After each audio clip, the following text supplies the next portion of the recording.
Hello and welcome to another part of Shadowrun Hong Kong Extended Edition Blind Playthrough. In the last episode we were running through the old MTR station after we have made a big mess in the RS Asia research facility. We have planted some data and framed Red Dragon Association for all that mess, and during the outrun we made a deal with another group of Shadowrunners and given them the prototype which we have stolen, and hopefully we'll get some benefits further in the playthrough.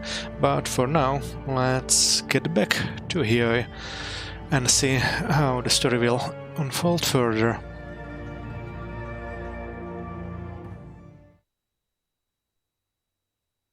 The MTR train pulls away from the station. You became lost in the crowd, just another face traveling from Central toward Kowloon. Every second puts blessed distance between you and the hornet's nest of night-errant soldiers you left in your wake.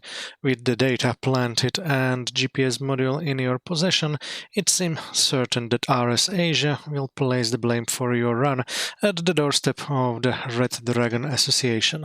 The loss of the prototype laser is unfortunate, but allies are often more valuable than gear, especially in the shadows. With any luck, they'll be able to pay you back soon enough.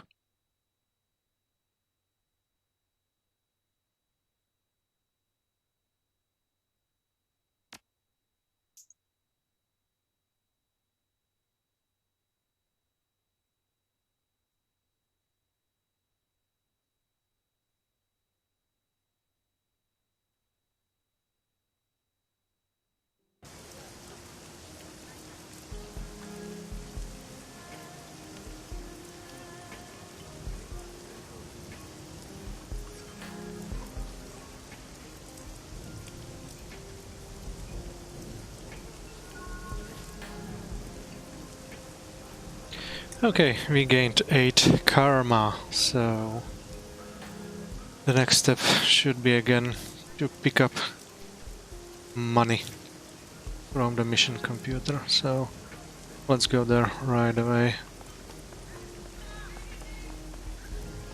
without hesitation.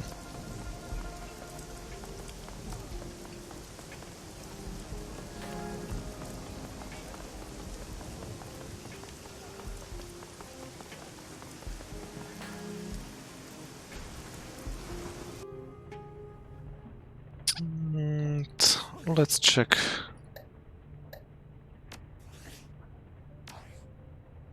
If we can spend any more karma.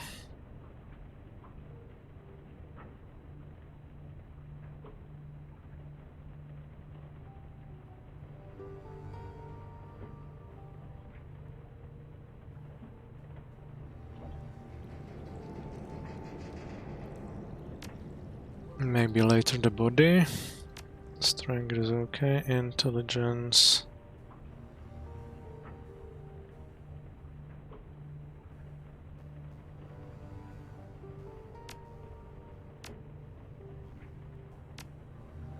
Well, I think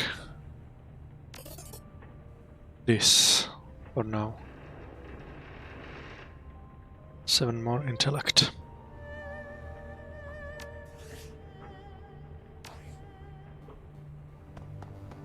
Let's take it up first and then check the mission computer. And I should change a little bit the stuff in my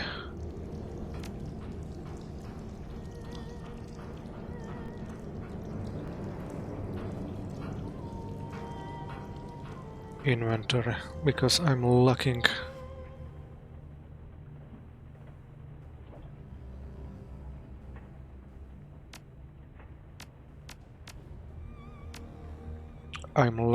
the revival stuff. Okay, let's take a nap.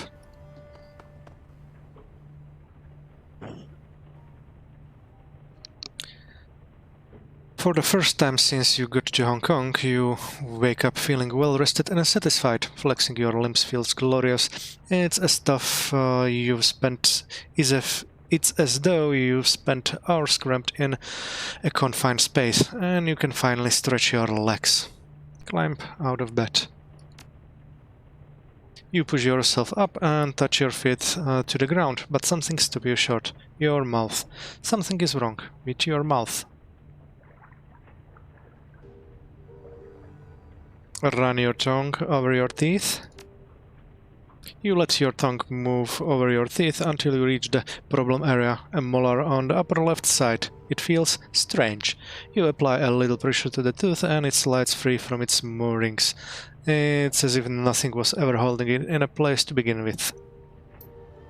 As the tooth comes free in your hand, an image etches itself into your mind. A great chamber hazy in form and outline, clouds of red mist that fill the air, perfuming with salt and copper, great columns stretching up from the ground to pierce the sky, and above it all the enormous grinding gears of a broken machine. In the distance you can hear a sound, a desperate frantic pounding, something enormous at the door, and many somethings, all desperate to get in, scrambling and scratching and scraping, but unable to find purchase. The way in is locked. You feel a tremendous sense of accomplishment. You've done it. The others are trapped outside, blind and starving, unable to pass through the door. The chamber and what lies beyond it are yours. A shrill giggling noise fills the air, like the laughter of a small child mixed with the shivering surge of your countless violence. The sound reverberates down your spine like an electric current. The intoxicating aroma of meat fills your nostrils. You have been starving for 1,000 years. Soon it will be time to feed. And just like that, it's over. The images fade, dissipating like a vapor. Only the tooth in your hand remains. Wow, so I lost a tooth. Let's check the mission computer then. Your workstation and mission computer. The cool blue tones of the workstation main menu fill the screen.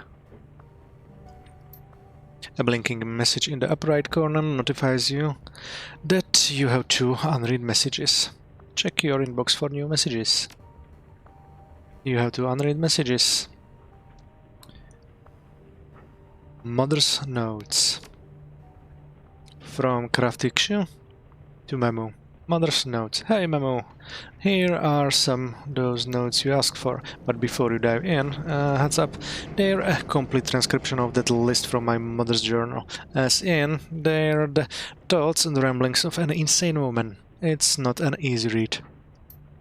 Another dream, this time it was a near figure, a shadow, a wraith, faceless.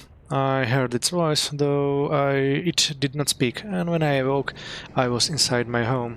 Though I had been in the city just moments before. Where am I? A weight dropped into me. I felt the words of the breath in my skin, in the tips of my hair. I saw its mouth in my mind's eye. Rows and rows and rows of lies. Morning. My hand was to the paper before I even knew I was writing. It wrote the words. It wrote the words. These words. They cannot lie. I added it to my list. Evening. Was it a king I saw? Was I really there? I was in the city, I'm sure of it. Then how did I end up here? Was I carried back? My list is growing. Soon, with this knowledge, I will stop the kings. A step forward, a step backward. A step backward is a step forward. Each wraith has a name, a true name, and a false name. Knowing their true name is knowing their weakness. To call them on their lies is to make yourself invincible. They will still try to eat you. They fear the feathers of unborn chicks. Kings must be one or the other, that is, of the negative world, or positive. But positive doesn't necessarily make them good, or negative make them bad. They simply are. Once a deal is brokered, it cannot be unmade. Kings and the planets are closely connected. When nearest the sun, they pour rains. When farthest, it grows. There is only one wraith. There is only one wraith. There may be 2 Wraith, but there is most certainly only 1 Wraith. They must follow the laws of the universe, rules set in motion long ago. Should they concede defeat, all is lost to them. Kings are the rulers of us all. They take from us their lifeblood, and with it parts of ourselves. Do not give them what they seek, and you will be their match. They cannot lie. Morning. I made breakfast. It fell on the floor in the shape of my death. Another truth revealed to me. I added it to my list. It's all or nothing. They are all liars. Another dream. It was in white space. I could taste the color as if it were air. This time, no voice, just rows and rows and rows, and rows and rows and rows and rows and rows. A mess, I know. There's not a whole lot of significant material other than what I already picked out, but even that is contradicted within Mom's notes. Everything should be taken with a grain of salt. Meantime, I'll keep looking into it. Good luck on your end, Crafty. You have 1 unread messages. Where? Go back. Well, let's check the jobs directory. Jobs main. Claim payment for RS prototype run. You submit the job as finished and await a response. A few moments later, a message pops onto the screen. From Steel Armor Lu to Mamu, 2000 yuan. Nice. Your payment is attached. I confess that I'm very pleased with your work. It's not every runner who could have pulled off a job of this magnitude. Well done, Lu. Okay.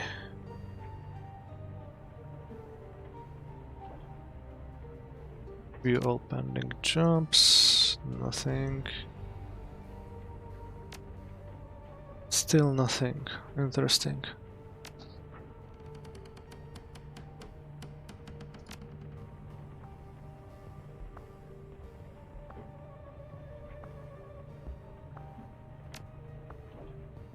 Probably a bug.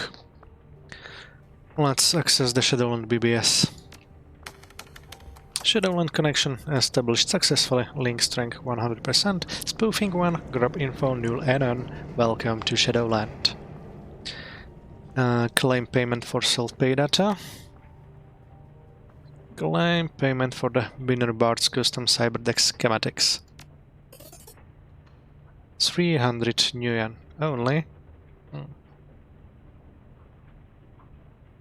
Winning bid 334 yuans. Escrow fee 10%. Minus 34 yuans. Funds sent to Memo's account 300 yuans. Pending transactions, none. Back. And post another pay data for sale. Attach data to escrow account. Data will be automatically sold to the highest bidder. Both parties will remain anonymous throughout the transaction. Post the experimental DARS research. Posting successful. Postings will remain active for 2 days. And let's check if... No. Woohoo.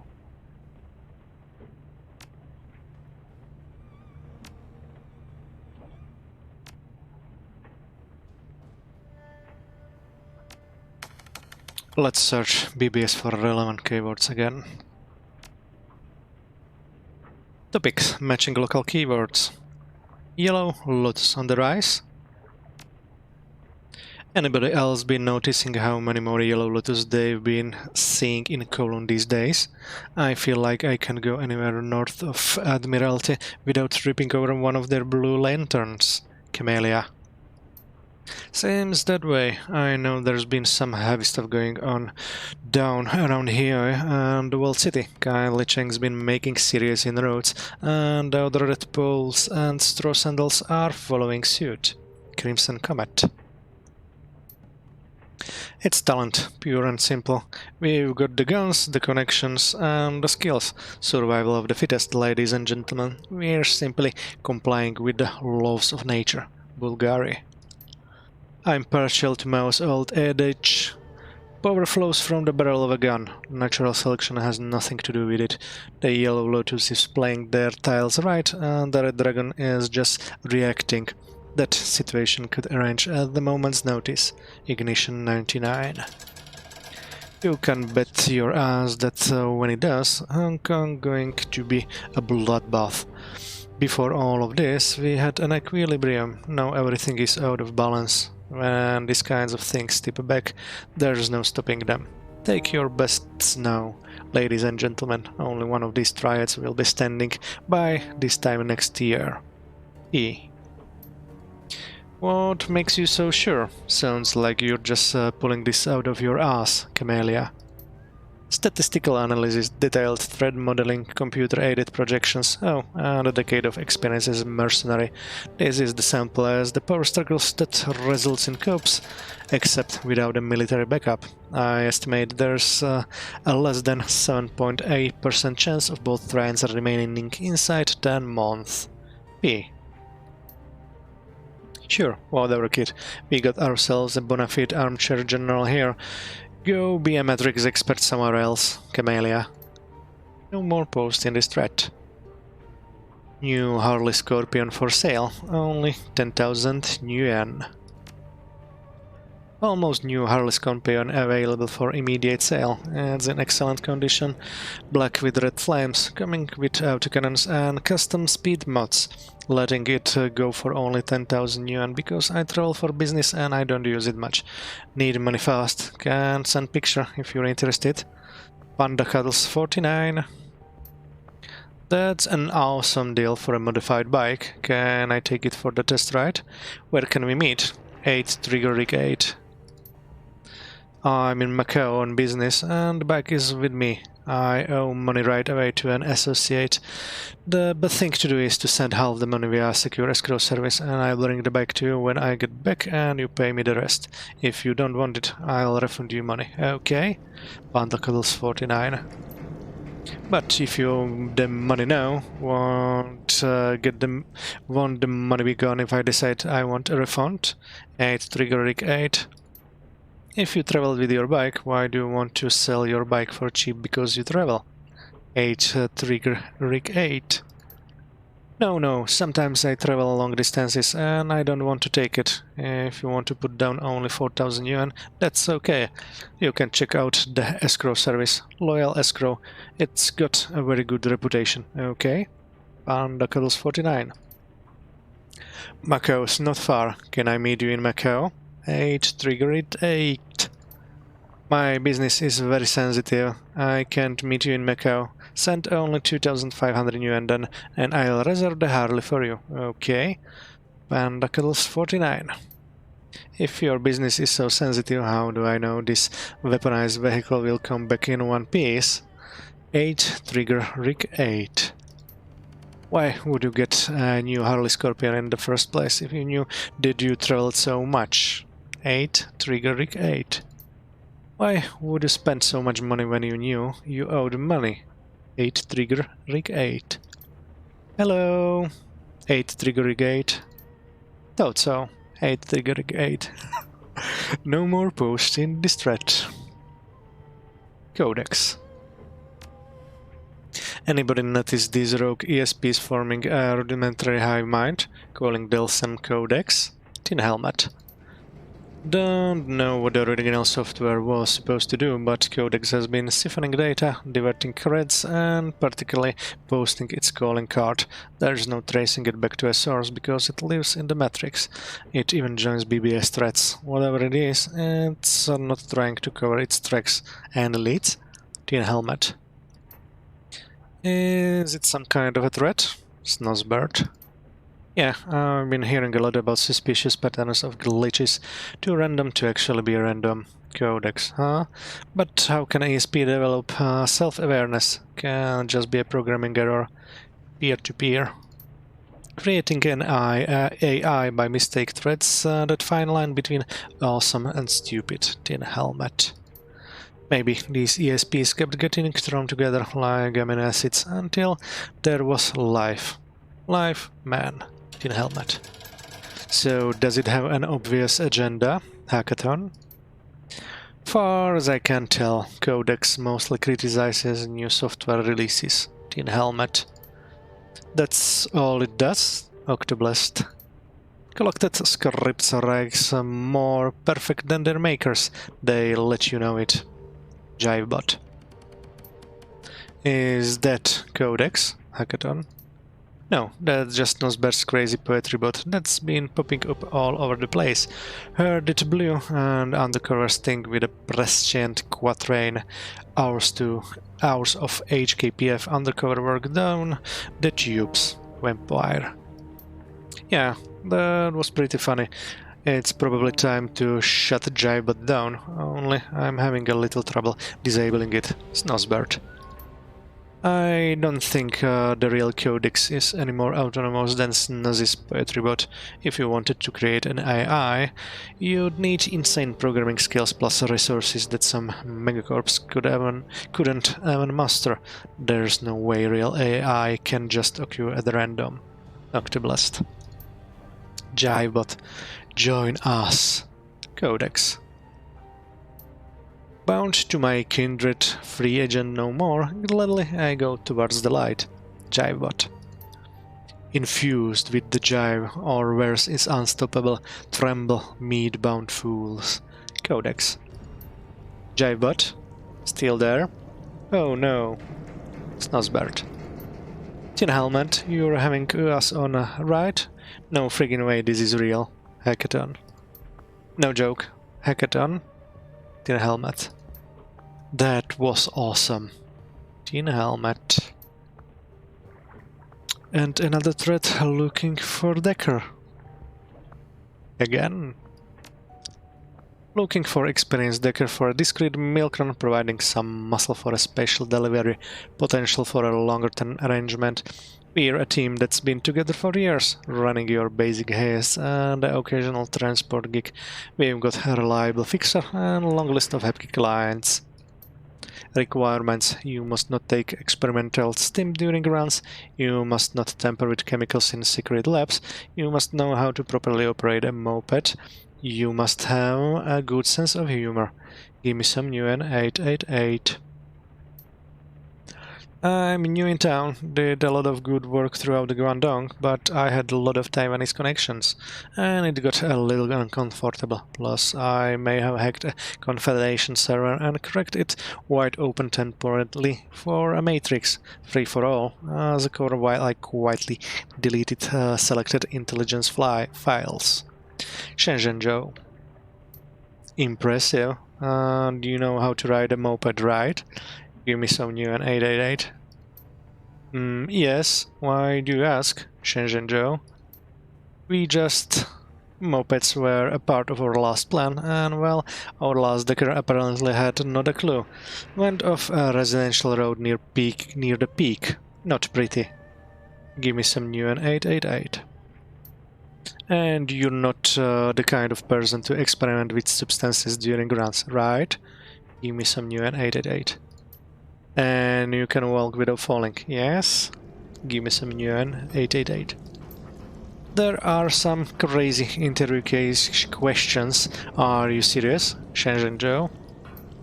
Very. Let's talk about this face to face, okay? Give me some new N888. No more posts. And another threat, Rigger Doc. Accessing BBS archives, please wait. Anybody got work done by an expat named Deleted? His rigs doc were out in Deleted, but I hear he's better than most autodocs. Hatch. Post deleted. Hatch.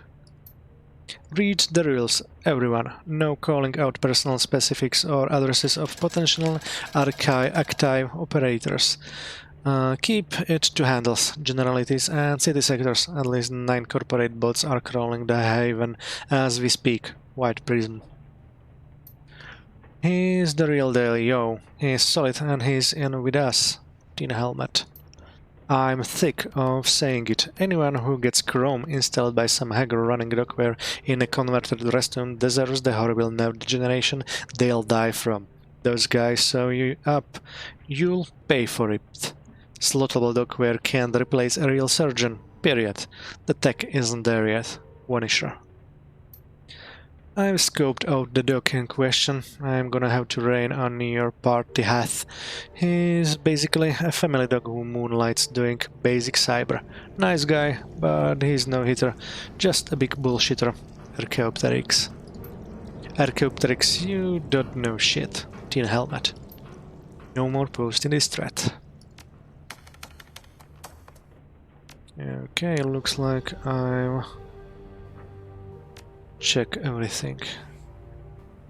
Let's check it one more time if that one unread message pops up, and no, it did not. So let's walk away and visit Rector now, before everyone else. Ah, my friend, you have done an admirable job. An admirable job indeed. I have already incorporated the technology that you recovered, my stolen tech, into a new chassis that I'm fabricating for Koshchei.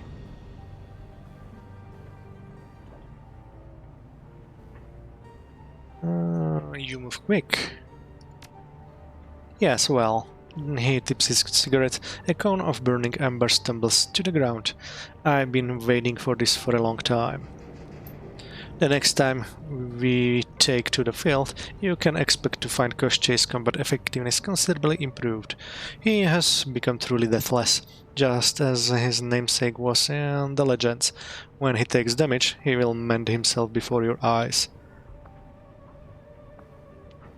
That sounds incredible. Can't wait to see it in action. Nor can I, my friend. He turns back to the whirling machines that fills his shop, watching their progress with hunger in his eyes. Nor can I. Okay, so let's do the classical.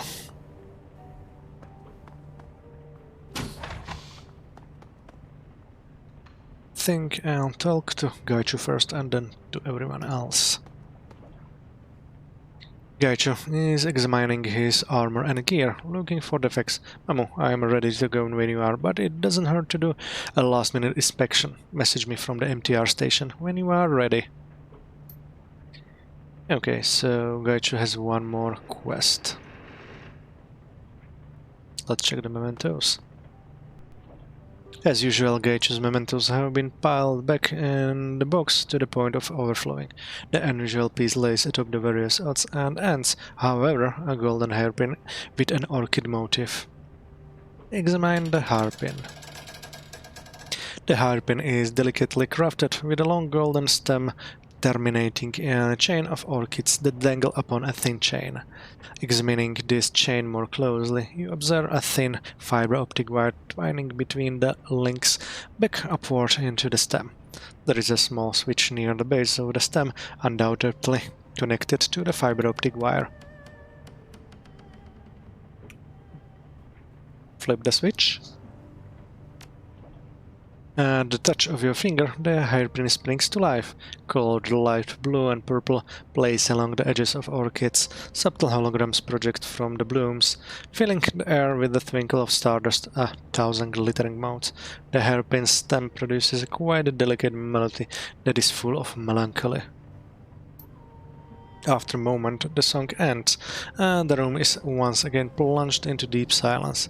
Glancing at the Gaichu, you see he has turned his back to you, and you realize that he stopped breathing. Are you alright? I am fine. Do not concern yourself. The rough edge in his voice, however, says otherwise. That... Gaichu takes a deep breath and begins again.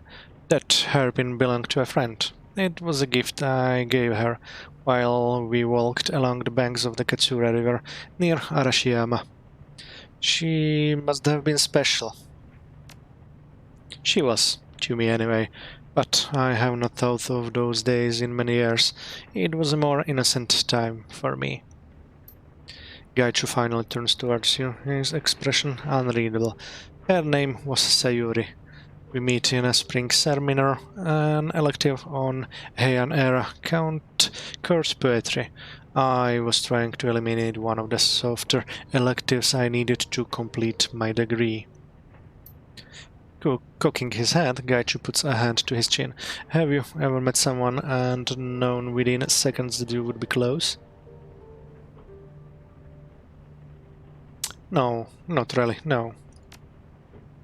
It was a first for me as well. Gaichu draws a claw down the length of his jaw. Yet there I was, and I knew it. It was not a romantic understanding, but rather that I knew somehow that our lives were intertwined.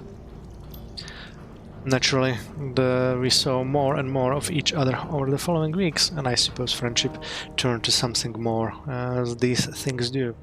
Gage wraps his arms around his torso, looking away. I did not have many friends. I never have. But she was that, and more. She was studying chemistry, which is about as far from global security studies as one can imagine. We had little in common, but it was still more than I really felt with anyone else. Looking back at you, Gaichu shrugs. It was an unconscious relationship because it was easy. I never needed to think about it. What happened? She did not approve of my plans to join Renraku. She found the youth brigade to be offensive and asked me not to devote my life to military pursuits. But I believed I had to. I had set my course and could not change my mind. I refused. She left me, Sayuri said. She could not be with someone that would devote himself to murder. She returned the harpoon and told me to keep it to remind me of her when I was deep in the bowels of Renraku's military machine.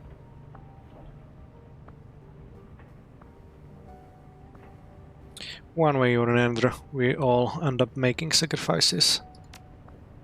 Gaichu sighs, nodding. Of course. This is a lesson I have been taught time and again, and no doubt will continue to learn until I die. Plucking the hairpin from your fingers, Gaichu turns it delicately around in his fingers as he feels the shape.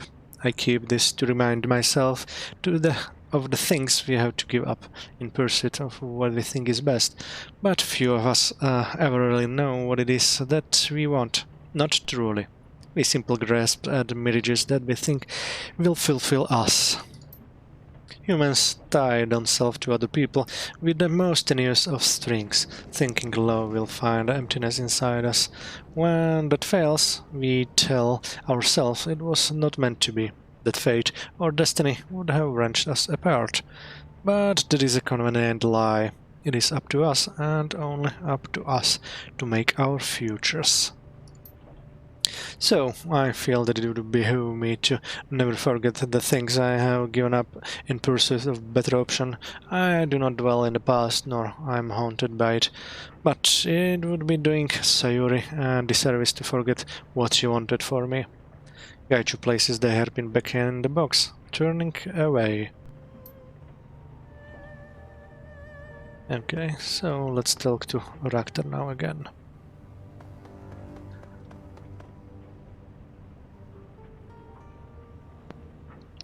Raktar's shop is curiously silent. As you step down onto the grated metal floor, the sounds of your own footsteps reverberates through the echo chamber of the converted engine room. Welcome back, my friend. He leans against his desk. Is there something that I can do for you? Any thoughts about that last run? Most wonderful outing. Excellent. I have my research back. My prototypes returned. All thanks to you. Oh, I suppose that I could complain of Taylor and Hardingham's absence. I would have greatly enjoyed commanding Koschei to feed them their own entrails, but this is a small matter. I have my research, and I will catch up with them soon enough. Your choice to give away the laser prototype that we discovered confuses me though. Why did you bother? We didn't owe that other team anything. We were there first, and we were the ones who found the device. He waves away the thought. Ah, but it doesn't matter. A small thing, my friend. A trifle. The laser is nothing compared to my research. I am in your debt. No, what else would you have of me? Quiet night in the shop, huh? Yes, a quiet night. He takes a drag on his cigarette, one best suited for contemplation, planning and visions of the future. Care to pick up where we left off last time? His smile widens, light gleams of strong, sharp teeth, lending him a predatory appearance. If you like, I must confess, I have rather enjoyed our talks. It is good to have a sounding board to bounce ideas off of. Sounding board, huh? That's what I am to you. A figure of speech, please forgive me. I am by nature a solitary creature. I must confess that I sometimes forget how to interact with others. You are more than a sounding board. You are my equal and a friend. Koschei scuttles forward, mechanical pedipalps weaving. Its motions are as alien and charged with menace as they've ever been. Raktar glances at the machine, and it takes a step back. He returns his attention to you with a smile. But enough of this maudlin talk. You had questions for me. Go ahead and ask them, please. I will answer whatever I can.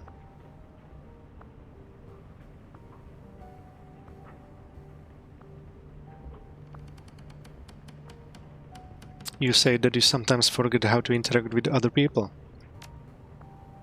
An idiosyncrasy of mine, I suppose. When I get lost in my own head, relating to others becomes difficult. He smiles apologetically. It's nothing personal, just a quirk that I occasionally struggle to hide.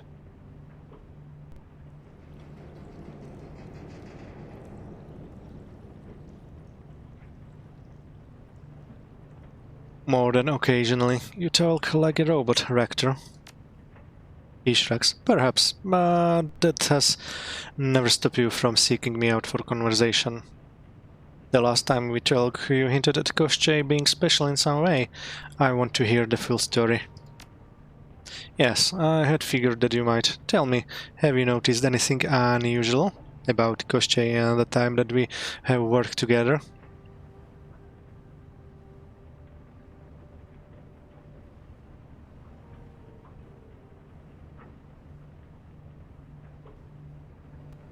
He seems to react to your moods. It's weird. He is almost more like an animal than he is a drone. He nods, his lips pursed. Yes, good observation.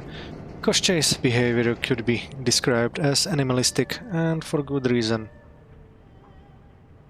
I'm waiting. The drone lowers itself, its killing legs blade.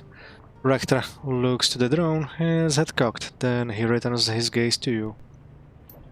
His behavior is not drone-like, because he is not a drone, at least not in a way that you would understand. He is a prosthesis. Prosthesis? What is he meant to replace? He isn't meant to replace anything, but he does contain a portion of me, as surely as your brain sits within your skull. We are, in a way, a singular entity in two bodies, metal and flesh made one. You're gonna have to explain that.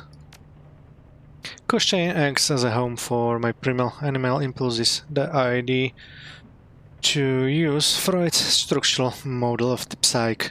The analytical portions of my mind, the ego and superego, live on in me.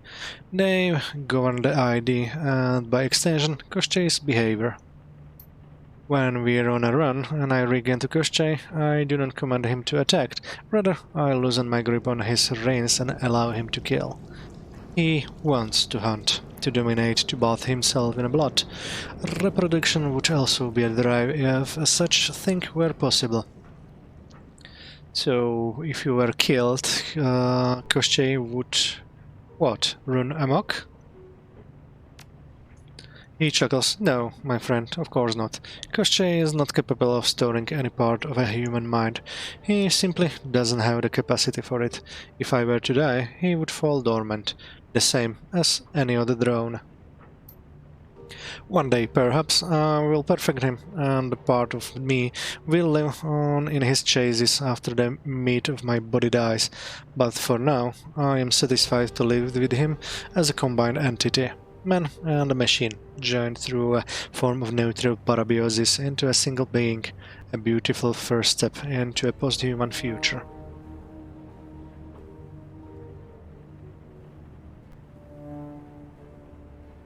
I guess that if I have to know a mad scientist, I'm glad that he's on my side. He snickers. Well said, my friend. The feeling is mutual. If I must associate with violent criminals, I suppose that I am happy to kill them friends.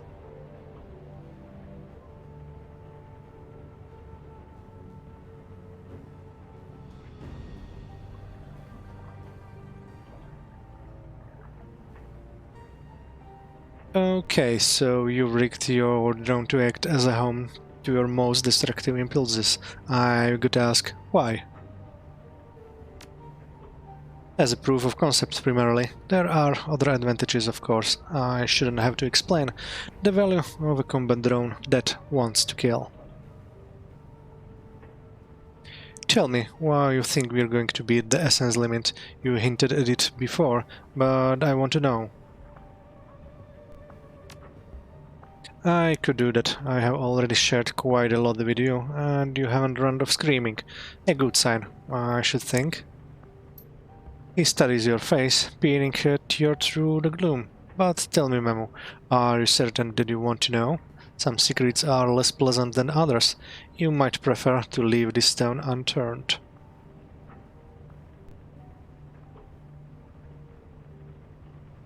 I want to know whatever you have to tell me, Rector. I don't run from things because they're unpleasant. Very good. There are things that you don't know about me, my friend. Important thing. What kind of things? For one, I am not, how to put it, whole. What are you talking about? Your cyberware? He nods. Yes, but not my data jack. On the headwear that you can see, I'm sporting a great deal of replacement material. You can't see it, but I assure you, it's there. There was an accident, you see, a shop accident. I barely survived it. I keep my enhancements hidden out of respect for your feelings, and those of the modern members of the team. Other people have found them, how to put it, unsettling in the past. What sort of enhancements are we talking about? He uses the edge of his hand to trace a line across his hips. Everything below my mid-pelvis is replacement material. That's where I was sheared in half, you see. It's a miracle that I survived the experience. The blood loss alone should have killed me. But here I am, alive and well, greatly improved in point of fact. Hang on, you lost everything below the hips? Yes, a traumatic loss to be sure, but not so terrible as you might think. By every conceivable measure, I have been improved since the time of the accident. I am more than I was before, not less. You lost half of your body. How could that not be terrible? He taps his temple with a finger. The doctors installed stimulus generators in my brain when they repaired me. With these, I can mimic the full range of sensations that the human body is capable of producing. Imagine the ramifications of such a thing. The things that you could do. The things that you could experience. The implications for operant conditioning alone are staggering.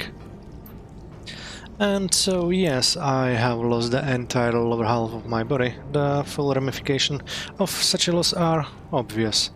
But in return, I have gained so much more. At will, I can goad my brain to producing whatever sensation I wish. I can poke at the wiring of my own consciousness, and I can reroute that wiring as I see fit.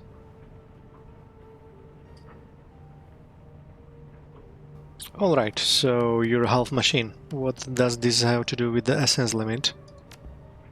He spreads his arm. Look at me, Mo. I have a shred of essence left in me, and only barely that, but I suffer none of the ill effects associated with traumatic essence loss. How can that be? A quirk of psychology, long viewed as an illness but never properly understood. What I now understand to be the evolutionary adaptation to a post-human future. We will conquer the essence time limit.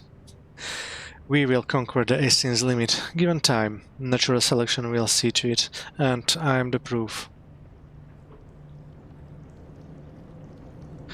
These stimulus generators that you've been implanted with, how do they work? That technology is rather akin to Simpsons, but considerably more powerful and flexible. Most Simpsons experience, those found in BTL chips, for example, are structured around basic narratives that provide their users with context. But if you strip away the wiener for escapist fantasy, what you have left is an extremely powerful toolkit.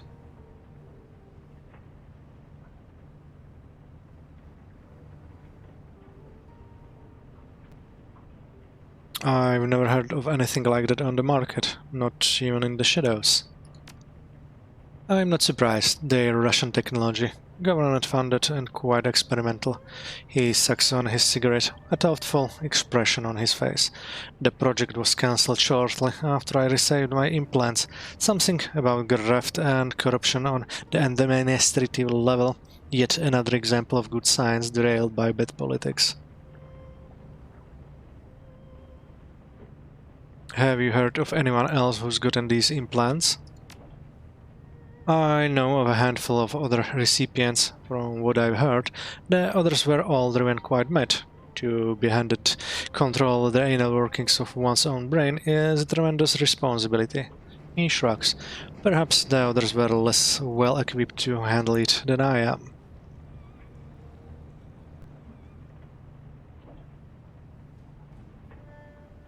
Or maybe they've driven you insane too. Ever considered that possibility? Of course. Consider it and reject it. The corner of his mouth curls into a wry smile. Granted, I could be wrong about that. Perhaps I am mad, but then what would that say about you and your willingness to associate with me?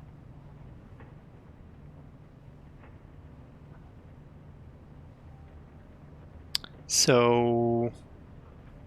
well, all of this stuff that you told me about yourself, it's a lot to digest. Yes, my friend, and I'm sure that it is. Perhaps it would be best if you left. You have some processing to do, I think, and I would like the rest of the evening to myself. There is more to the story, of course, but nothing that can wait till tomorrow. Sure, Rector, we'll talk tomorrow. Very good. Rest well. Wow, interesting. Let's talk to other party members, but let's check the mission computers just in case. For that one inbox message which is still not around.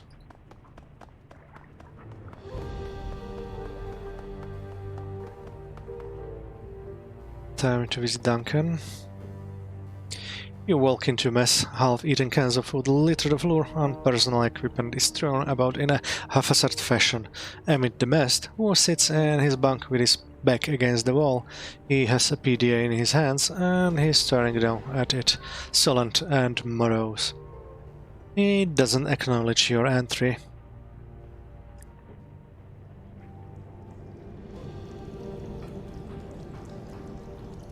Now it's your turn to look like shit.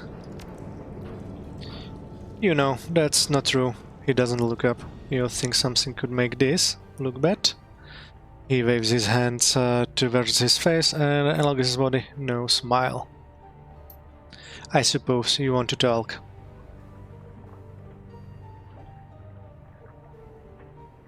Come on, what you think about the last run? That was some real cloak and dagger shit, wasn't it? Hitting a high-tech weapons research lab, framing it right for the run, dealing with other Shadowrunning teams. He shakes his head, smiling. Oh, and to top it all off, there was a laser gun there. A laser gun.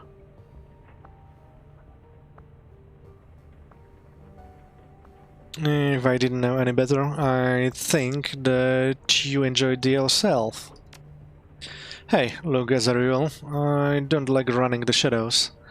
Given my choice, I'd walk the straight and narrow, but if I'm gonna be a criminal, this is the kind that I wanna be. The kind with a laser gun. So, I'm going to admit, I was a little sad when you gave the thing to that other team. I mean, I get why you did it. Reputation is important and all that, but that weapon was an asset too. He shrugs. I don't know. It was a tough call. Let's hope that you made the right decision. Anyway, enough about that. Need anything else? What are you looking at on the PDA? A video of Edward Sang.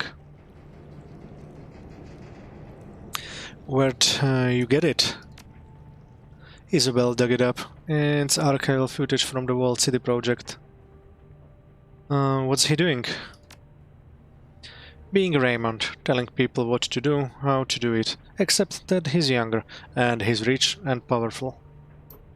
And his name is Edward. He glances up, his eyes are rimmed in red. Do you want to see it? Yeah, fire it up. Sure, why not? Who taps a button and turns the PDA around so you can see it? The footage shows a serious Chinese man in an expensive suit sitting behind a large solid wood desk covered in blueprints. The man is holding a magnifying glass over one of the plans and studying it intently. He folds the blueprint over and checks the one beneath it. The nameplate of the desk reads Edward Sang, Vice President of Special Projects. The video is rough and contains no sound. It may have been footage for a documentary that was never completed.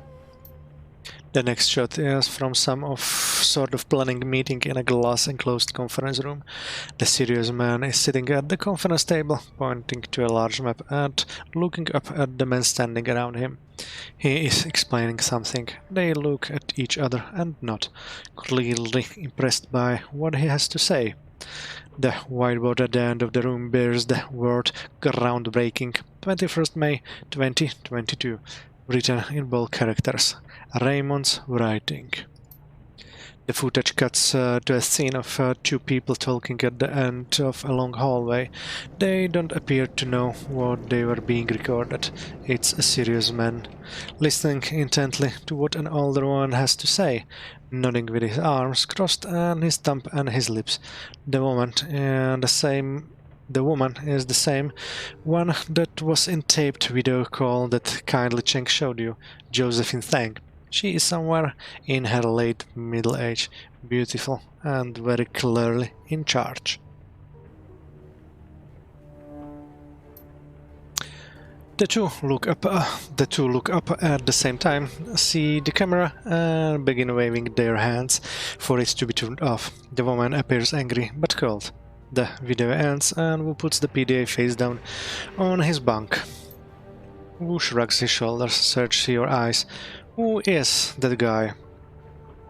Edward Sang, Vice President of Special Projects for Sang Medical Services.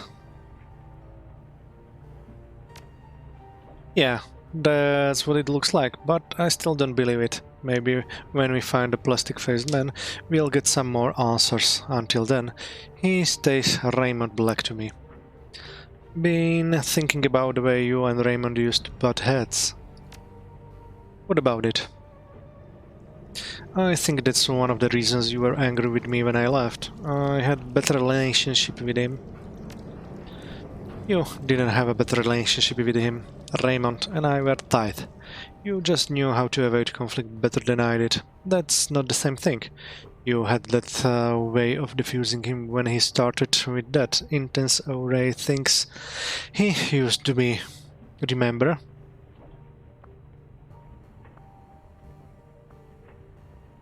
Intense array? I haven't thought of that in a long time. I think you were the one who came up with that name. It was like the summer after we started living with him and Mrs. Melanie. Raid found out that we hadn't followed one of his rules. I don't remember which. There was a long list.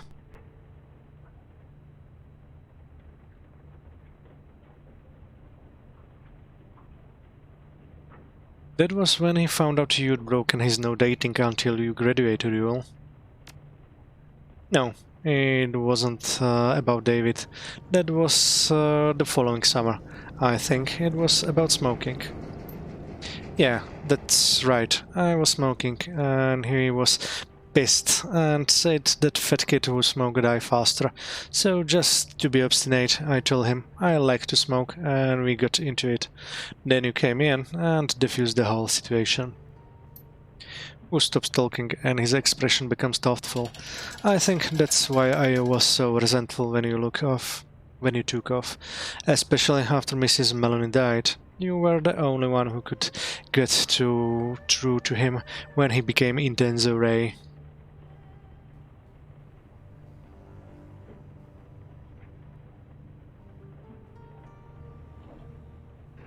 Like the day the 162s decided they wanted our squad.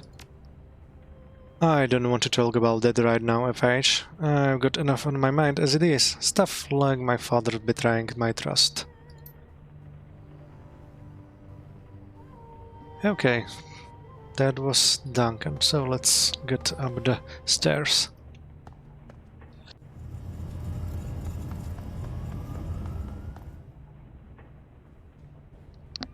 Objective edit. Catch a boat to the sinking ship and find Gobet. Isabel says. She's gone, Mamu. I don't know where she ran off, but she looked upset. She just said something about friends in trouble, then left. By the time I could disconnect from the octopus, she was on her way out of town. She must have gone back to the sinking ship. I don't like the sound of that. She tell you what went down out there all of those years ago? A bit, yeah. She's been worried about Cadmus and Malvina. She said that she thought it was nothing, though.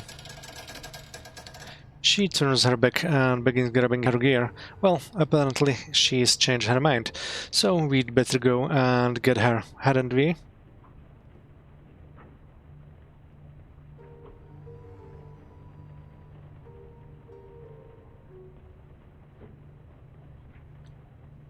Let's do it.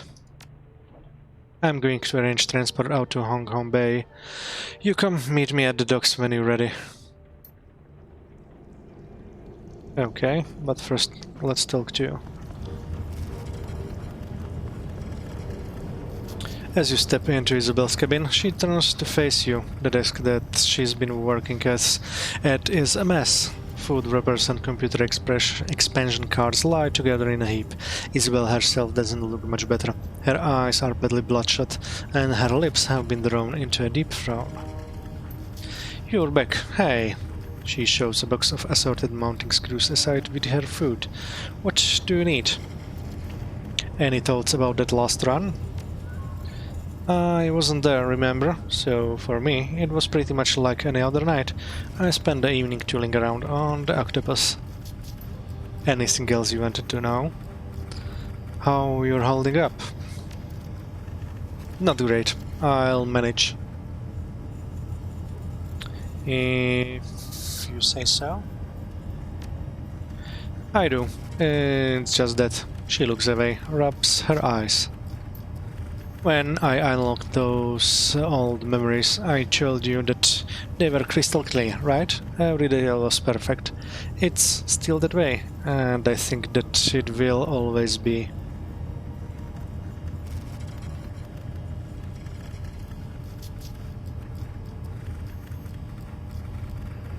I know what it feels. I know that it feels the way now, but always is a long time. Please, don't patronize me. I'm not a lovesick teenager saying that I always love my boyfriend. I'm a professional and I know what I'm talking about. These memories have been stored as a data in an archival format. They're never going to fade. They'll never grow less intense with time. It's like having an eidetic memory. I'm stuck with a perfect record of every shitty thing that I saw and felt during my childhood in hell. It's not an easy thing to live with.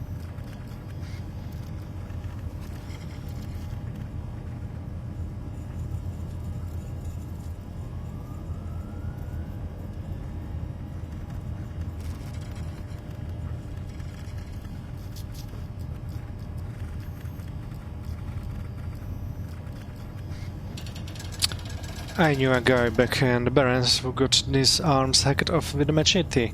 I'm pretty sure that he can't forget his past either, but he found a way to live with it. That's a different kind of pain, but I appreciate what you're trying to say. Anyway, let's get down to business. The sooner we're done with the walled city, the sooner I can try to move past this. I think that I had enough time to process what's in my head. I should be able to give you some answers about the walled city. Not all of the answers, mind you, but something. So, if you have a question, ask. Let's see where this goes.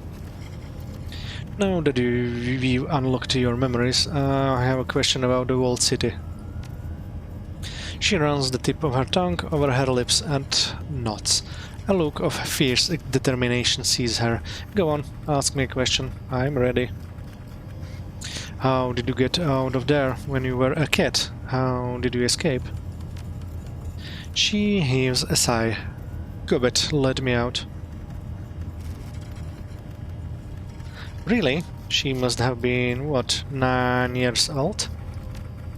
Something like that. Go ahead and ask her about it if you want. I'm sure that she'll be happy to brag about it, but I think that we have more pressing matters to discuss. That's all for now. Can we talk about something else? Please, to be honest, almost anything else would be preferable. I have another question about the walled city. Go ahead and ask then. I'll do my best to answer. Okay, looks like no more things about that for now. Let's get Gobbet out of the sinking ship. I gotta go, Isabel. Good, because I've had enough for one day. I'm tired. Reliving this stuff is exhausting. Come back later if you want. I'll have had more time to unpack this stuff by then. But until then, please give me some space. Okay, I'll do that. Okay.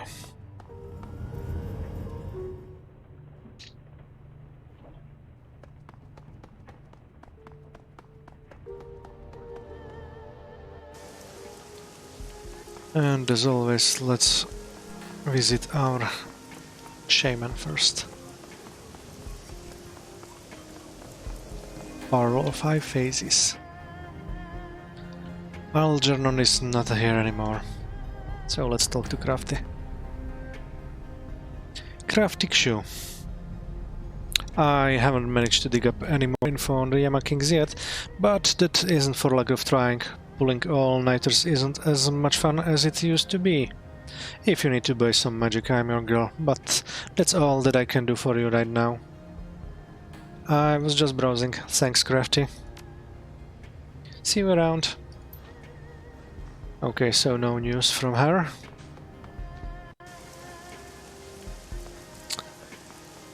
Time to check on the Go guys again. Or Go guys. Jean frowns. Look who's back. Why don't you go egg a car or something and leave us alone? I, for one, enjoy Mamo's visit. A hint of smile touches Leo's lips as Jean grumbles to himself. How can we help you? Sorry to interrupt. I was just wondering if you're still having the dreams. This again? Do you have anything better to do? Yes, we are still having the dreams. Love's voices count, but troubled. However, they've gotten a hell lot of worse. Jin shifts uncomfortably. Look, let's not go into detail. Wow.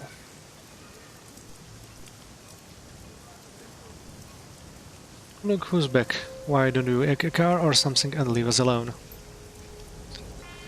I, for one, enjoy Mamu's visit. Blah blah blah blah blah. I gotta run. See you around. Okay, so looks like the dreams are getting worse and worse.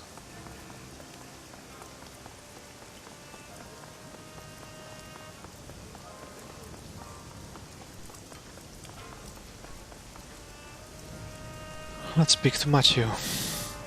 Reliable Matthew stands quietly, cheap suit wet with the rain, tapping his foot absently to the smooth just pervading the lot. A halo of cigarillo smoke surrounds him. Hey, beautiful, good to see you. Let's set up, shall we? Goodbye, Matthew. Okay, so nothing new to speak.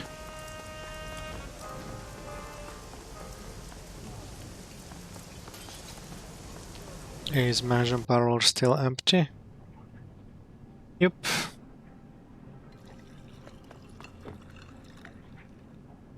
What are you, slow? I got nothing else for you until you get the dirt on Ma. Dr. Shenyang makes the shouting gesture with his hands. You got a job? Now go, do it. Okay, Auntie Cheng is still away. So, let's check us around. Nothing else here? Nope. Captain Jomo is busily playing some kind of gambling game on his comlink. It beeps and flashes as he taps away. Come on, Jomo. Win, not lose. Maybe buy yourself that new hat. He doesn't appear to have noticed you at all. The game makes a sad, defeated noise. Jomo curses his breath, nose wrinkling in disgust. Finally, he seems to notice you. A stupid game, always. It cheats me. Never a good hand. No, kindly Cheng sends you. Yeah? You need Captain Jomo to take you to play pirate. We can do that later. Right now, I need a favor. What favor can Jomo do for you? You need a body dumped at sea? I can do it fast. No one will ever see. Maybe you need to hide some cargo on a beach. Make a map with X marks the spot. Captain Jomo burst into hearty laughter, slapping his side in mirth. Actually, I have to do something first. Okay, so he can bring us to the sinking ship as well.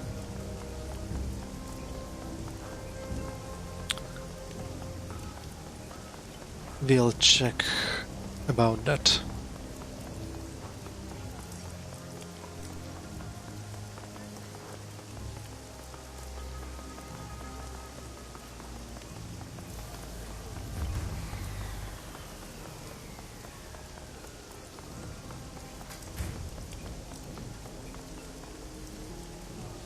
As you approach Shen's boat, you spot a number of children peeking out of the hollow below decks area. They are dressed in ratty clothing with stained and tattered shirts. All the same, they look well-fed and healthy, albeit a bit grimy. As soon as they spot you, they disappear into the below decks. Shen nods to you before calling out into the depths of the boat. Make sure the bilge pump is reconnected after you re-oil it.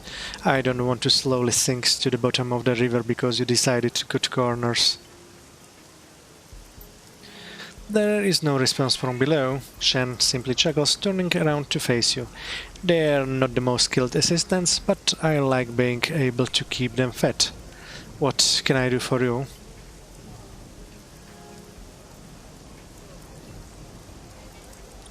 Here I was thinking you were a bad monk.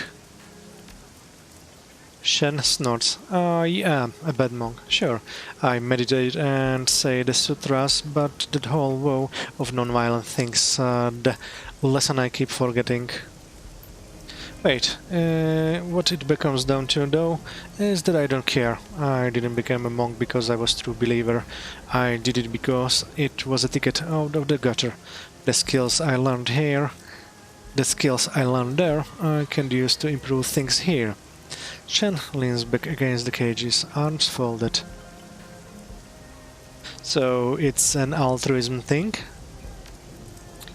You're at the edge of the walled city, Memu.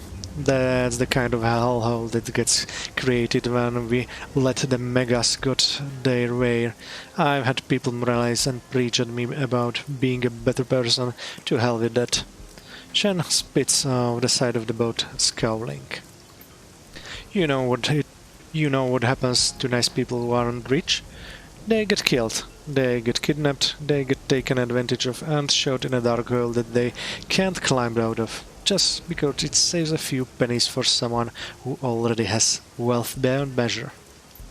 So, I figure the moral thing to do is to put an iron spike right in every one of those bastards' foreheads and the corporate bigwigs to corrupt cops, the slave traders. I have the skills to protect my friends. I am not ashamed to use them. Where'd you find these kids? I didn't. They found me. Shen shrugs and grins crookedly. They heard about the tried monk who will feed the kids in exchange for other jobs. After meeting the rest of my crew, I think they got a little bit infatuated. They think I don't hear it when they play at being Spider Shen and White Mink, but I do. Should they be idolizing trial members? Shen sneers at you, lips twisted in scorn. Who the hell else are they gonna look up out there? Corporate wage slaves? Or being self-important rent cops? At least they stand a chance of joining a triad and making something of themselves. Anything else is a pipe dream. For anybody on the outskirts, you can't move up. You can't become a citizen. You're just a body to be exploited. Spare parts, cheap labor, a medical test subject that gets kidnapped off the street. You're a Shadowrunner. You know how it is. Fight to survive or get crushed. Shen smiles faintly. I remember what it was like to be those kids. Nobody cares if you live or die. So I told myself that when I started to make it, I'd give back to the community. That's how the triad started, you know? Self-protection and community service. If we can't help out our community, we are no better than the megas. That's all for now. Okay, so Spider-Shen is taking care for small kids.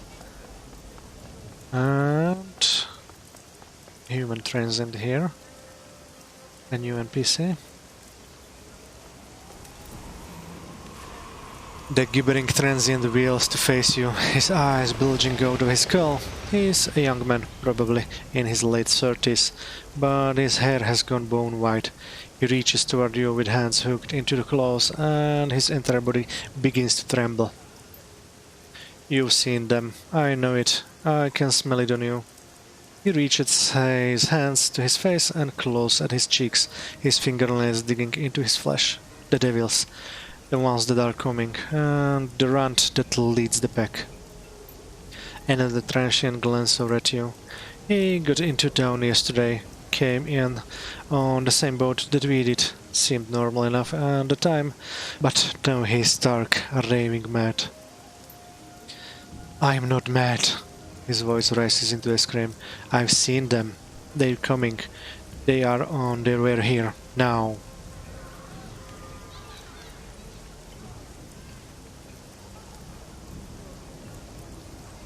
Calm down. What you saw was just a nightmare. It wasn't real. The devils are real, I know it. His bulging eye darts from you to the others on the street. Spittle flies from his mouth as he speaks. They're right behind me, always behind me, driving me like a cattle, breathing down my neck. I can smell the stink of their breath.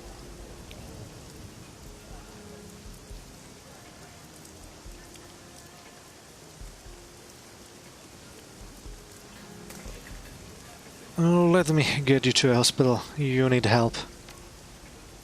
It's too late for that. We are all beyond help now. They're almost here. Tears spill down his cheek as he sobs piteously. Tears spill down his cheeks as he sobs piteously.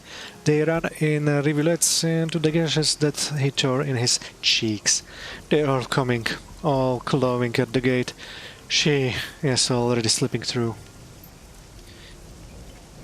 He seizes up mid-sentence, his eyes roll back into his head, and he falls to the pavement.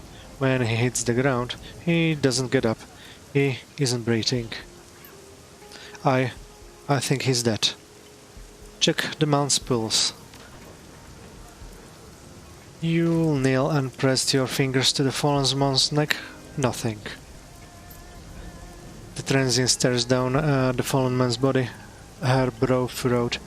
To hell with this place. I'm getting out of here. I know that it's none of my business, but you should do the same. I'd love to, but I can't. She shrugs. Your call. Best of luck. Okay, that was interesting and strange. One more casualty to the nightmares in the Heoi and Walled City.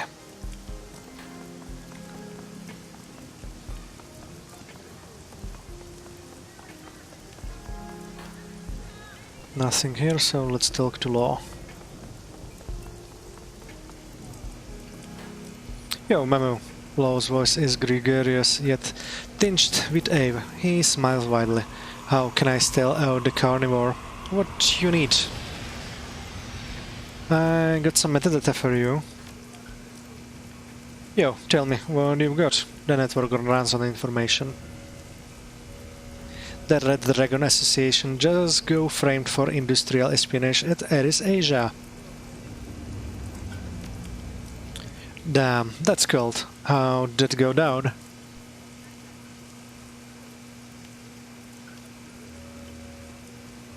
Let's just say they're getting the bill, but not the goods. Which is? The buzz in network is that they're getting chewed up right now over in Yaozi Monk. I wonder if Ares is the chewer. Let's see what I've got for you. Grab a program. Here's my surplus tech. Law grabs a nearby bin and slams it down in front of you. Checks this shit out. I don't need any programs. You got some new in?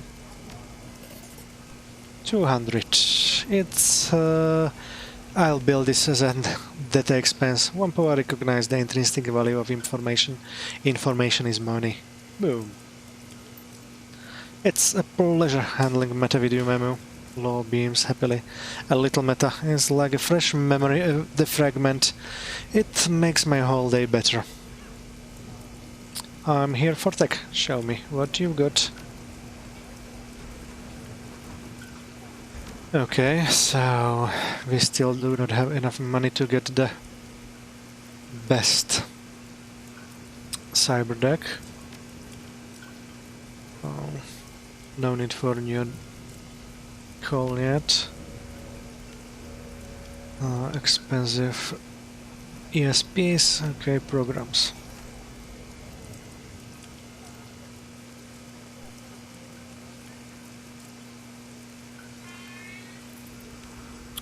Let's buy this.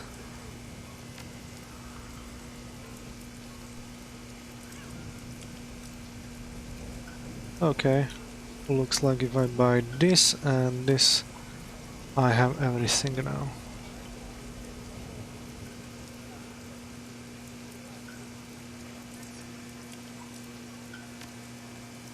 For 800 yuan. Boom! Another problem solved by Law's Technology Palace. See you later, Law. Yo, Memo, let me know if you need something. You're the biggest carnivore in the Kong. Okay, let's visit the dock.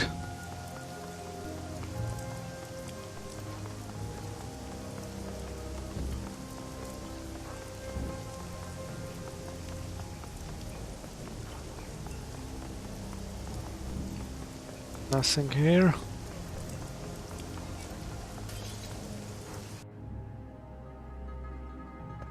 And nothing new here.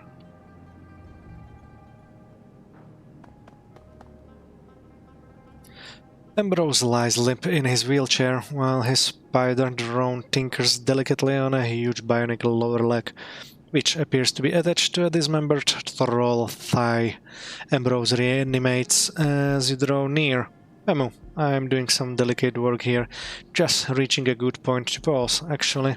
Okay, what's up? What are you doing? Is that someone's leg? It will be. It's a water-grown biological upper on a cybernetic lower. I'm merging the two together. It's going to give this poor guy the upper leg he wants back, with the lower leg he needs.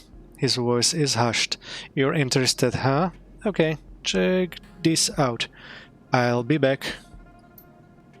Ambrose goes limp, half dozen robotic arms suddenly pulls in a ballistic surge of activity, working on the leg, bristling with needles, scalpels, forceps, microsolderers, glue, and various other tools. For several minutes there's no sound but quite the clicking and the hum of machinery. When the work is complete, the slender robotic arms draw back. They hover near the sailing around the operating area like giant attentive stick bugs. Ambrose's eyes flutter back open. He continues talking, hardly skipping a beat. This guy works in the tunnels. With his feet in sewage all day, he got some kind of flesh-eating trench rot. It went right up his leg, nearly killed him. They had to amputate at the hip. I'm giving him his upper leg back, but using a chrome lower leg so it won't happen again.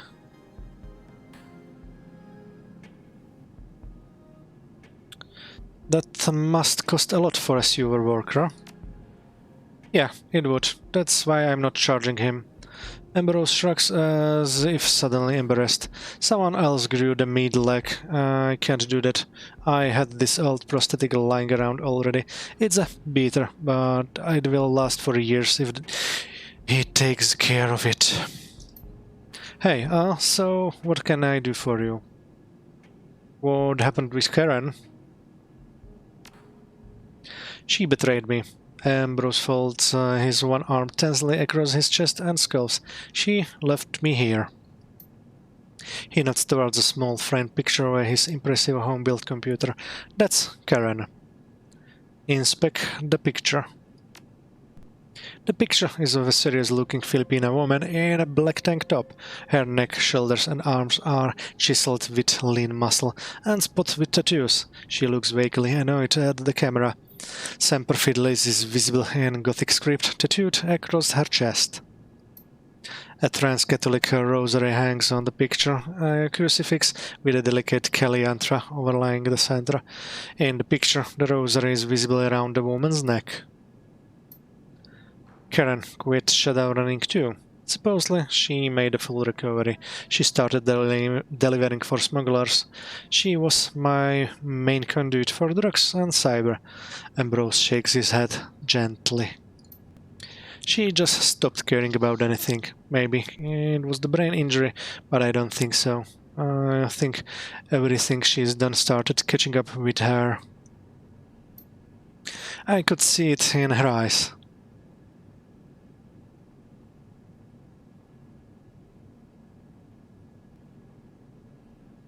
Take your time, I'm listening. Ambrose rubs his mouth with the remainder of his hands. He pauses. She couldn't sleep. She wouldn't take meds for it. I think she didn't want to get better. One day, she was there. We were behind the curtain. I went out front to talk to someone. Ambrose presses one of his remaining fingers into the side of his neck. She took the butterfly knife and set the point right here. She pushed the blade right through and out along her trachea, sliced through everything outside of that, severed her own carotid artery, just like she was removing a sentry. That was it. Done. Ambrose stops. He holds his hand over his mouth for a long moment. When he continues, his voice is thick. She did it right there, on the operating table. There wasn't even a thumb. That was Karen. Efficient, ruthless, considerate, in a weird way. Couldn't even live by her own moral commandments. Couldn't ever ask for what she needed. Ambrose crosses himself. Rick Wisecat come dies Karen Santos, Om Kali, Matre Magna, Om Jesu Christe, Svami Noster. He gives you a sidelong glance. I am not trans-Catholic, hell, I am not into religion at all, but I try to honor him in that way. Academic. Complete the prayer for the dead and dying. Ambrose silently bows his head as you recite a string of words in Sanskrit and Latin, invoking Karen to rejoin the trans-Catholic concept of universal oneness, the Atma Brahma of the Holy Ghost. Ambrose joins you in the final recitation. Shanti, Shanti, Shanti. Amen. His eyes are shining when he looks back at you. Thanks, Memu. I never landed in full, even though she said it over me one every day when I was all messed up. Ambrose looks silently at Karen's picture. Eventually, he turns back to you. Ripshot's dead, my old hood in Chicago is in the containment zone, and Karen, well, she was my best friend ever. I'm the last man standing. So, here I am. I think I survived for a reason, so I could make other people's lives better. That's what I'm trying to do. Life is what we make it, right?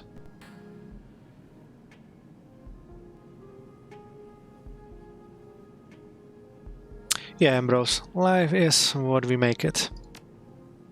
Here, you want a drink? We should have a drink. A robotic arm flings open a cabinet, clatters inside it, and swings across the room clutching a sapphire blue bottle. This is Lambanok. It's a Filipino coconut vodka. Have a shot with me? Sure, I'll have one. The robotic arm pours 2 shots. It swings over one to you. Ambrose gingerly takes the other in his ruined hand and holds it up. 2 fallen friends.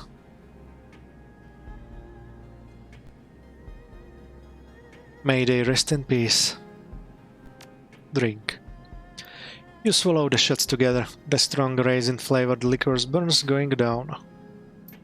Ambrose looks around in silence, then his gaze settles on you, lonely.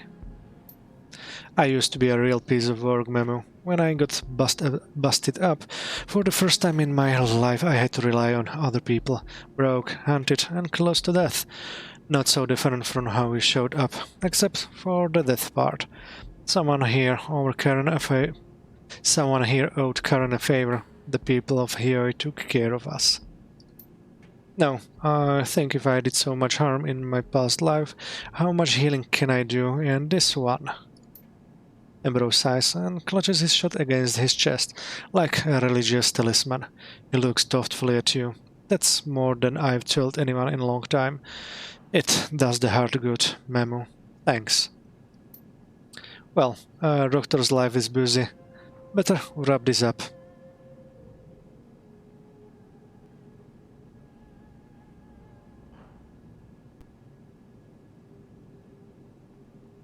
Thanks, Ambrose, and it was a privilege to listen. One more karma gained. I'm glad to know you, Memu. Goodbye, Ambrose. Time for me to go. Cheers, Memu. Talk to you later. Okay, not gonna buy right now. I keep some money for the next time. Let's examine the wall first. The mess of notes, mementos, photos and paperwork on wall behind the computer reflects the daily work of Ambrose's life and hints at the story he's told you.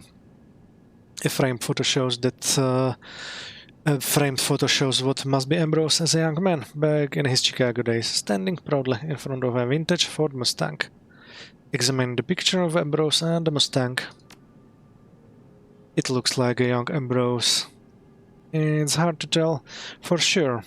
With all his scarring and cosmetic reconstruction now, the young man definitely has Ambrose's big, cheesy grin. He can't be more than 25 years old, but already he has a thick handlebar mustache. Return your attention to the room.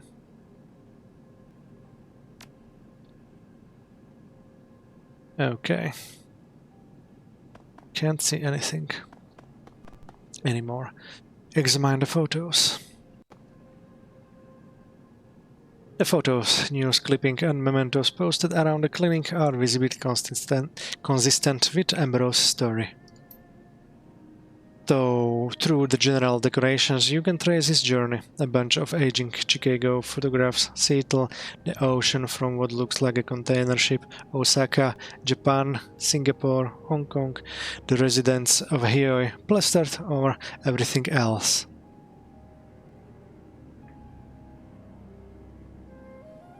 Inspect the Chicago photos. Many are photos of Chicago landmarks and of street races, and interspersed with them are obviously personal photos of Caucasian and African American metahumans at a bar in front of a fountain working on a car, and so on. A young man who must be Ambrose appears in a few of them, but no other person is repeated in the photographs. Young Ambrose doesn't appear in any of the pictures with recognizable landmarks. Look through the general decorations.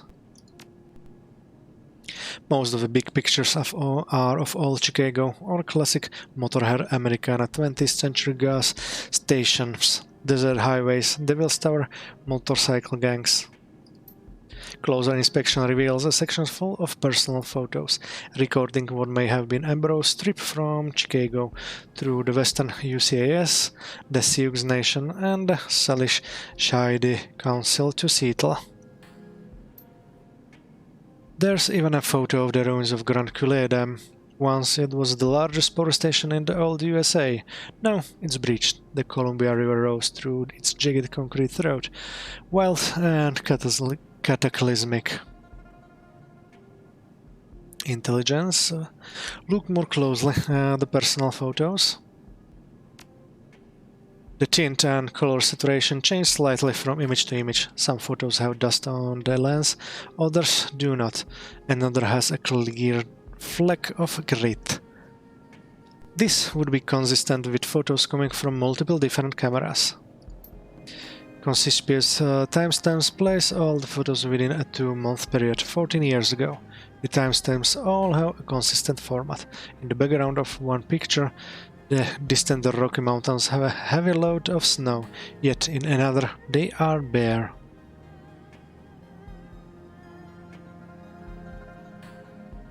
Stop looking around.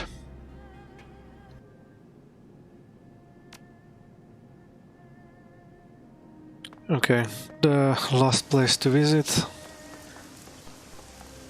will be again the club, but let's check if there is anything by a chance here. Nope.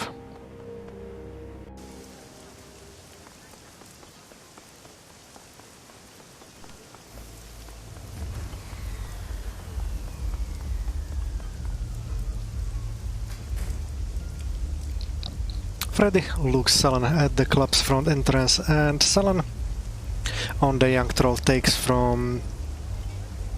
the form of careless indifference of the force he uses to put down and propel forward the patrons entering the place.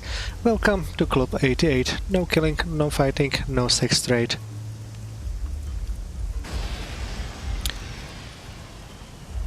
You haven't suffered a psychotic break, have you? Break? I'd love to break everything around here, and everyone. What does it matter? Things might be better if I can draw everyone off and shut down this place. Can't be forced to stay bouncer if there are no bombs to bounce, right? and it might just force the rest of them to take a hard look in the mirror. My ma could stop worrying about bills and inventories and all that crap. Callum could finally get out of here and save his own skin, and my ba could go back to doing what he was born to, and change his mind about me doing it too. What's the deal with Callum? What? You haven't figured it out? You talked with him, right? But he doesn't belong here anymore than I do. But for different reasons. Callum's not hard enough to survive in a place like this. If this city doesn't kill him one night, him drinking away, his worries probably will, before long. Funny thing is, I thought that once I got out and made my fortune, I could set up Callum up someplace nice, but that's not going to happen now. Thanks to my ba. He'd rather see us both waste away here. Your father found out about your plans? Yeah, he heard me talking to someone about how I might link up with the Hell Thunder crew. He got real mad, dragged me inside like he was trying to pull my damn arm off. Thought we might come to blows. It would be the first time since I was a kid, and I could probably kill him now, if I'm not careful, but he just wanted to yell at me, so much the better for his health. He told me I was living in a fantasy land. He told me I wasn't cut out for the life I was looking to lead. He said it would get me killed. Bah. Worst part, he asked me why I can't be more like my brother. Just goes to show how little he knows about us. Callum isn't even cut out for the cozy life we have here in the club. I'll leave you be. Seems like they both brothers are having a depression. So let's talk to Callum now. Callum has calmed greatly since last time. He has once again oscillated into his more somber brooding mode. He looks almost professional as he conducts a little business with some rail-thin gangers aching for their fix. Back again, I see. What is it about this place? The music? The sweaty bodies? Or is it messed up family that keeps bringing you back? I'm not much of a dancer. Just as an excuse to bug around then. Well, you can keep it on the low. I got news I'm dying to share with somebody. You runner types are good with secrets, right? Let's hear it. So, I snuggled behind my mother's back. I can't believe those words are coming out of my mouth. No grown man should have to ever say that, but that's what I had to do. And so that's what I did. I finally met this guy who wants to be my benefactor. His name is Matthew Tai. He's a human guy. He rolled up on the dock on a speedboat with guards and everything. Real sick dude. Like classy. Powerful classy. He asked me to call him Matt. Isn't that great? I hopped in and off we went. We had dinner together. It was a little strange, but I'm still glad I went. The things he told me...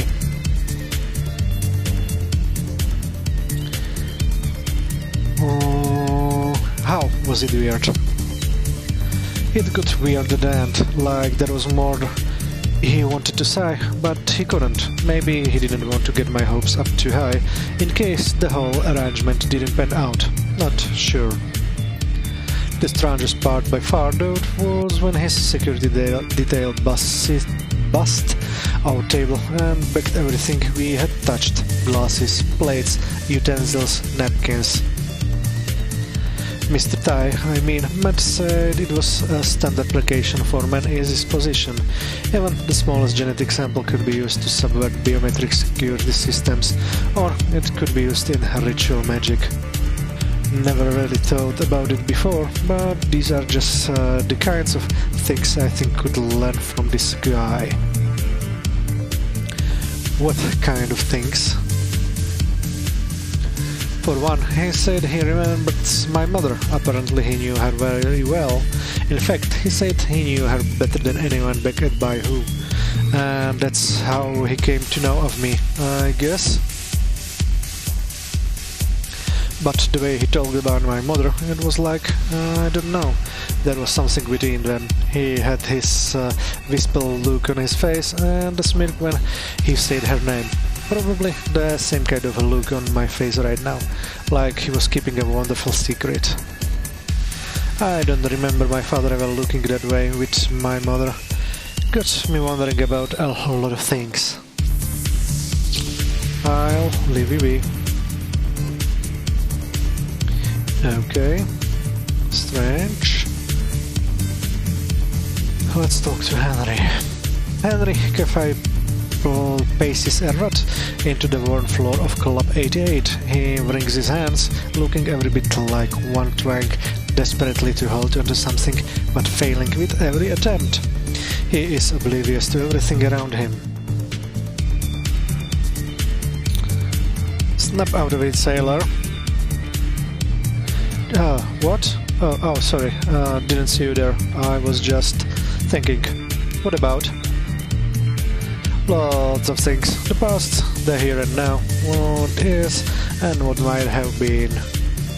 I think about how many sailors drown every year and how I never once came close. I think about how it might have been for Emir mine if I had.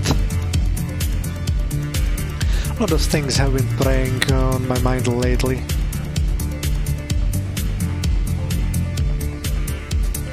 Last time you mentioned an incident. Care to speak about it? Through this, I wanted to talk about it, needed to talk about it for a long time. I was first mate bait then on a big rescue salvage tug. We were steaming out into the Pacific, down towards Saipan. A big container ship had lost power and was drifting. When we were 2 days out from Hong Kong, we picked up a distress call. Our captain told us to ignore it, quoted some whooshing corporate gibberish, and ordered our rigger to change course to avoid it. Through this, we all knew why. That container ship was probably losing whooshing $1 million in lost revenues for every hour it drifted. I don't know why I did it, but I refused. Maybe it was on an account of being a family man. Maybe I was just in a mood, but I couldn't leave those people behind. I demanded that the captain send us to assist, and when he didn't, I knocked him out. Well, everyone followed me. When we reached the signal, we found a small passenger ship, well away from its regular route, no response to hails, so I went about with a small group. What we found was a horror show. Men, women and children brutally butchered, but not outright killed. Some had died from the injuries, yes, but most were just missing an arm, a leg, or a foot. They wouldn't have lasted much longer, but they could have been saved. And that's when we realized it was a trap. The time it would have taken us to stabilize and move those people would have given the ones responsible the chance they needed to take our boat. They'd meant to lure in a bigger ship. I grabbed my guns and we got out there at full steam. I left those people to die. They knew it. As we were going, their eyes have haunted me ever since. So that was the end of my career. Wishing let me go nice and quiet with a hush package. The law of the sea still applies. You could help ships in distress when you can. Wishing didn't want anyone to know the captain of their rescued tugboat had tried to violate that. Ermine thinks I retired for the boys and her. She wouldn't be able to look at me if she knew the truth. How are the things between you and mine?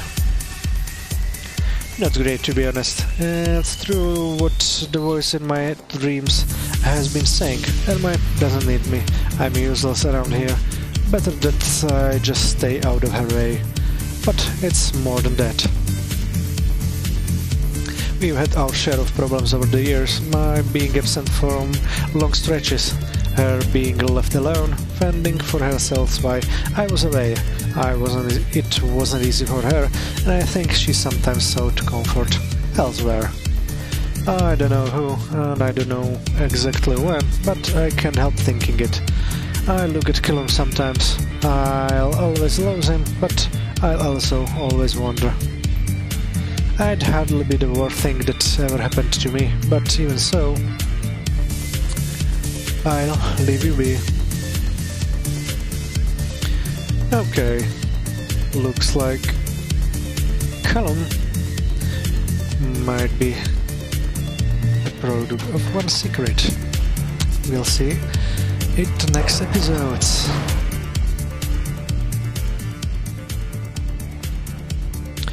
The dread creeping through Heoi has pervaded even the induced euphoria of Club 88.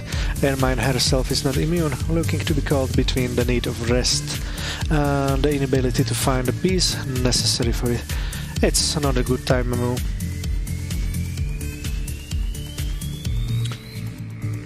That's usually when I get involved. I'm not asking you to get involved, but something is wrong with these people and me. I don't know about the rest of them, but I'm dead on my feet. Slept a solid 6 hours, but it was hardly a restful sleep.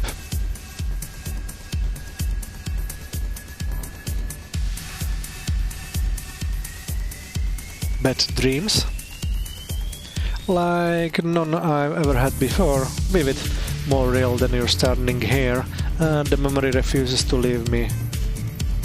I was 20 years younger, young, absolutely at home in my own skin, and happier than I remember ever being, positively glowing.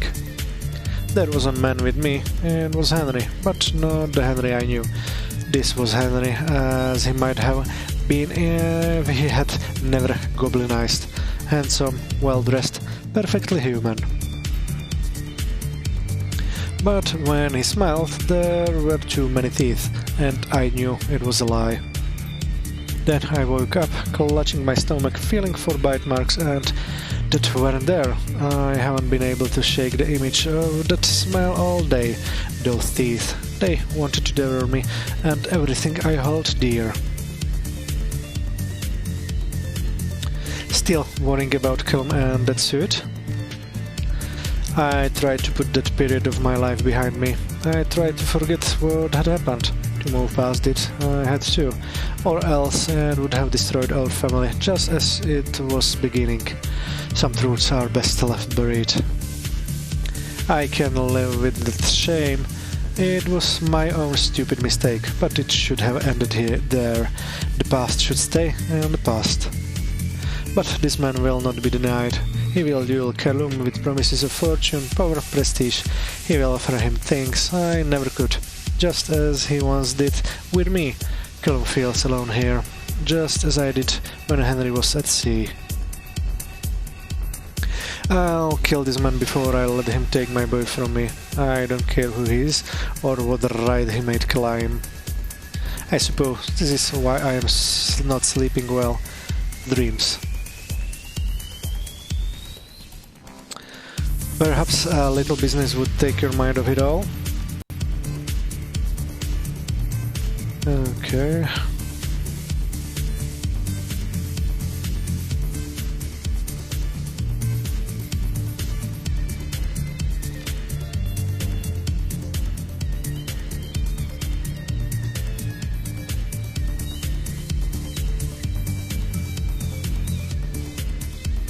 Nothing to buy. Now I forget that I can buy some medicine from the dock, so I should go there back again.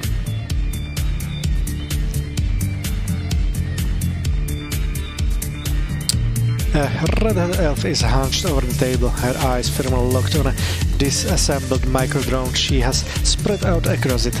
A name tag on her jumpsuit collar says EOS in bold letters. After a few moments, she sighs heavily and mutters under her breath, "Oh, come on, don't tell me I lost the EMS transducer." Eos frantically begins searching the area around the table, methodically sifting through cigarette butts, stale gum and orange peels. She squealed with excitement as she finds a small circle. Gotcha! That's a relief and a half. She places it gingerly in one of her pockets. As she turns her attention back toward the table, she spares you a quick glance. Watch your step. I don't think anything else fell off the table, but I won't know for sure until I get this back together. Are you sure a bar is the best place to do drone repair? No, but the guy who lives next door to me is doing some kind of heavy-duty electrical work and it's filling my apartment with static electricity. Didn't want to risk frying this little guy's guts. She leans over, peering closely at some particular part. Oh crap, this is gonna take more work than I thought. Oh well, another time. Sweeping the drone pieces into a pile with her hands, she scoops them into one of her jumpsuit's many pockets. She turns to face you, giving you her full attention. You're kindly hard help, aren't you? The name's Eos. Nice to meet you. I'm Mamu. Nice to meet you. Glad to get your name. It's a lot nicer than that foreigner, which seems to be what most of the locals call you. She pulls out a business card made of stamped sheet metal and puts it on the table. We're in the same line of work, you know. You ever need a rigger? To look me up. Very affordable rates, and I guarantee results. How did you get your street name? Honestly, it's my sunny disposition. I am not even kidding. The elf giggles to herself for a moment, head falling back as she stares towards the ceiling. I had this friend in Vegas, a real rich old money type from Dubrovnik. He'd fallen on hard times, mostly because couldn't play cards for shit. Great fixer though, because everybody loved him. He's the one who gave it to me. Eos, he said to me, your niece trade name should be Eos, because whenever you show up, it's like the breaking down in my office. Could have charmed bees out of their hives, I swear to God. Last I heard, he'd finally gotten enough money to pay his debts and get the hell back to Europe. Sure hope he did. I like to imagine him sitting on the Adriatic, sipping a Negroni and reading a spy novel. Why'd you become a rigger? I always loved cars, old ones, new ones, even the beaters that are falling apart and you have to hold together with baling wire and chewing gum. I like drones too, but my first load was a 2034 Alfa Romeo Farinata. Drove that thing until the wheels fell off. Eos grinds crookedly, propping her chin up on one fist. Did some work with the Atlanta film industry at first as a stunt driver that paid for my first vehicle control rig, and also got me into drone rigging, since smaller projects usually need camera riggers for aerial shots. Fun times, but they pay and the CAS isn't like it is in Hollywood. It's a small scale stuff. Film works a long way from being a Shadowrunner. Sure is, but when your mom gets sick and you can't afford to pay her medical bills, you start looking for alternatives. You turn to the shadows. You find out there's all kinds of people who want getaway drivers, especially if they also have drones fitted with high caliber weapons. I started to make a name for myself, took some jobs for the Kumaj Mafia smuggling things in and out of the Pueblo Corporate Council. Eos spreads her hands helplessly grinning, and here I am. Once I got a taste for the adrenaline, I never looked back. Too much of a rush out here on the edge. You have a preferred kind of job? Eos gets a smile that spreads from ear to ear, and she leans over to whisper in a conspirational tone. Hastes. Anytime we can get in under a ticking clock, racing against time, and get away in a cloud of burning river, that's where it's at for me. One of the best jobs I've ever had was a run on a branch of Frankfurter Bankverein in Nice. The cops have hot on our ass as soon as we got out of the vault, because Decker had been dumped from the system before he could squash the alarm. So we rushed outside, right, and our getaway car is a Skoda RK3 that I'd modded up with a supercharger and kinetic energy recovery system. Didn't look like much, but man, that car could haul. We burned through those French streets like we were right out of an old Frankenheimer movie. Glorious getaway.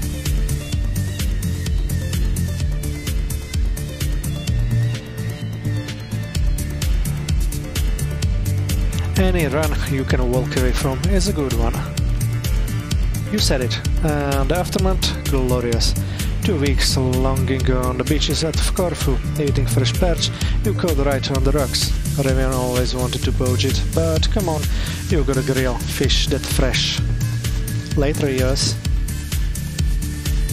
Tapping a finger to her brow, Ian grins. See you, don't be afraid to call.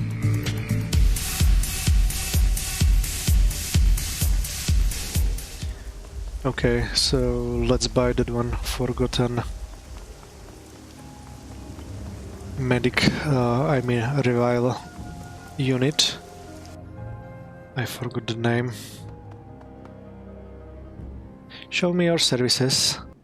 Ambrose is still working on a giant leg. He sits limp in his wheelchair while nearby a dozen mechanical armatures orchestrate a dance around the operating table. The arms pose. He reanimates, blinking groggily. Memu, hey, what I can do for you? Show me your services. Sure thing. Tune-up or spare parts? Medical supplies. Okay. One should be enough.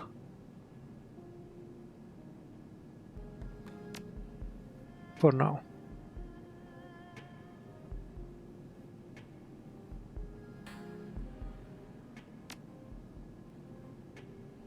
Come back to the garage soon. Goodbye, Ambrose. Time for me to go. Cheers, Memo. Talk to you later.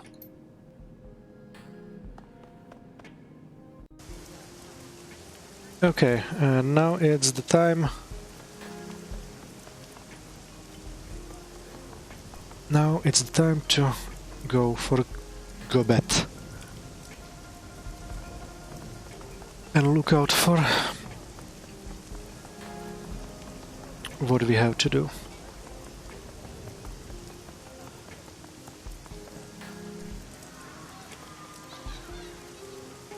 Jomo raises a hand in greeting as you approach. All done now? I take you to the ship now, faster than you can blink. La. We can do that later. Right now I need a favor. What favor can Jomo do for you? You need a body dumped at sea? I can do it fast, no one will see. Maybe you need to hide some cargo on the beach. Make a map with X mark the spot. Captain Jomo burst into a heavy, hearty laughter, slapping his side in mirth. Travel to the sinking ship. I need you to take me to the sinking ship. Ah, easily. I know exactly where that heap of junk is. Lead the way then.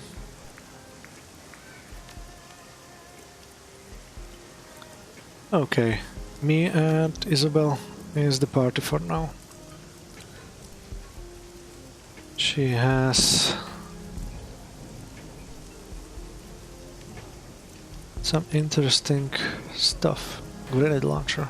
Wow. Okay, let's confirm and follow to the quest. You are about to travel to sinking ship. Continue. Confirm.